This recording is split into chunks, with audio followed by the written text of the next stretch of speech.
પેલા ભાજી રહ્યા અમે અને હવે અંધારું પડ્યું એટલે હવે અમે ઘેર હેડ્યા.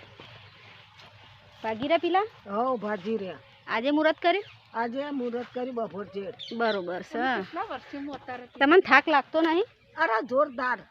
કેડે બી દુખ. તો ઘેર બેસતા હોય તો શું થાય? પણ બુન બસ ખાવાનું છે આમાં. વાત તમારી સાચી છે, ખાવાનું હું આ છોકરા નવો અત્યારથી હજુ ભાજા નહીં તૂટ્યા નહીં ખાવા હાલ ના હાલ ખાવા. બરોબર છે માજી. પછી આપડે ભાજા અમારા હંગાતે એક માજી આવતો હતો બિચારો, તો એમનો હાથ હે ને ફ્રેક્ચર થઈ ગયો. કોમે આવતા હતા ને તે પડી જાય હેઠા, તે હાથ ફ્રેક્ચર થઈ ગયો છે.